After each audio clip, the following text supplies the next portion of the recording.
Big బాస్‌లో సందడి చేసిన టేస్టీ తేజ గురించి మనందరికీ తెలుసు. తను సోషల్ మీడియాలో చాలా యాక్టివ్‌గా ఉంటారు. ఆయన ఎప్పటికప్పుడు వీడియోస్, ఫోటోస్ షేర్ చేస్తూ ఉంటారు. బిగ్ బాస్ తర్వాత ఆయన చాలా బిజీ అయిపోయారు. మూవీస్, ఈవెంట్స్ అన్నిట్లో సందడి చేస్తూ ఉన్నారు. అయితే రీసెంట్‌గా ఆయన 'ఆహాలో' చెఫ్ మంత్ర అనే ప్రోగ్రామ్‌లో సందడి చేయబోతున్నారు. అయితే దానికి సంబంధించిన షూటింగ్ వీడియోని ఆయన రీసెంట్‌గా సోషల్ మీడియాలో షేర్ చేశారు. అది కూడా పడమటి సంధ్యారాగం సీరియల్‌లో శౌర్యతో కలిసి సరదాగా డాన్స్ ప్రాక్టీస్ చేస్తూ ఫైనల్‌గా వాళ్ళ డాన్స్ అవుట్‌పుట్ ఎలా వచ్చింది దానికి సంబంధించిన వీడియో అనమాట. నిజంగా వాళ్ళిద్దరూ చాలా క్యూట్‌గా ఉన్నారు.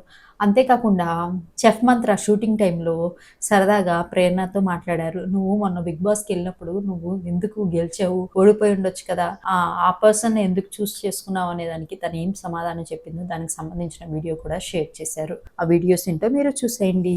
ఋతు ఆమెకే captain Tanuja previous week chance ఇచ్చావు ఓకే. మరి ఓడిపోయి సావచ్చు కదా. ఆడి ఆడి గెలవడం ఎందుకు? యోధ అని పిలిచారు. యోధురాలు. నేను బోధన ఆడితే ఎలా అవుతుంది? అందుకని- సో నేను టఫ్ కాంపిటీషన్ ఇచ్చాను. గిర్ర గిర్ర గింగిరాగిరే సర సర సర పొంగ